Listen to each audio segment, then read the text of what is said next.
She pumps.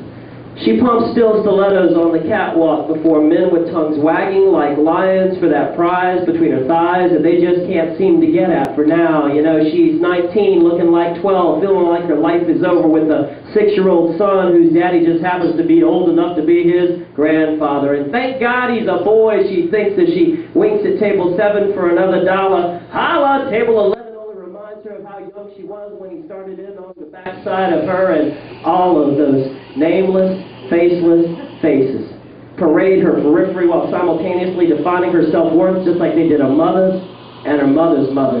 Because we come from a long line of strippers, which is just code for West Side, white trash, hot piece of ass, and don't raise the ruckus because you might as well fuck us because I'm here to take care of you. Sugar Daddy. She pines, pushing her pubescent pussy up against his prick because she learned a long time ago that just like you can bring a horse to water but you can't get it to drink, well, you can get a man to do anything. And I mean literally anything, ladies, as long as you let him think he's going to get a little piece of pussy.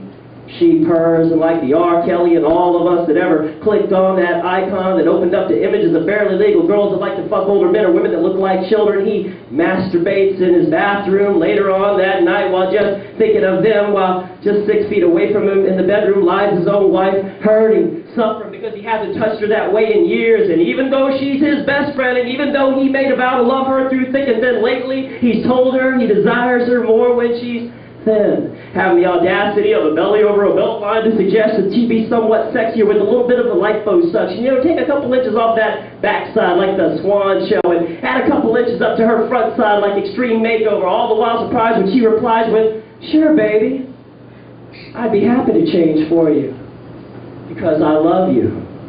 But only after you staple your stomach and then add a couple inches to your cock, because in between now and then, like me for who I am and love me for who I am, and fuck you and Cosmopolitan, because 95% of us don't even look like them, and those Kate Moss print ads of those tall young twits with big tits and no ass, and he cringes because he knows the weight has very little to do with his life of infidelity, and he cringes because he knows the weight has very little to do with his life of instability, and he cringes because he knows the weight has very little to do with his feeling he has to fuck every beautiful woman within his periphery because she might be enamored with his personality or his poetry or his photography. So I tell him just because you score doesn't mean you're somebody's mentor. And I tell him just because she says she's some damsel in distress doesn't mean you now have to go and save her. And I tell him, why in the world would you be willing to throw it all away when you've already got the love of your life? And guess what, man? She's already in your life. And I tell him, the day that you become the kind of person that you ought to become is the day that the kind of woman you want in your life will come to you. And when she does, if you try to change her into the woman that you want her to be versus the woman that she wants to be, don't be surprised when she drop kicks your silly ass and leaves you. Woo!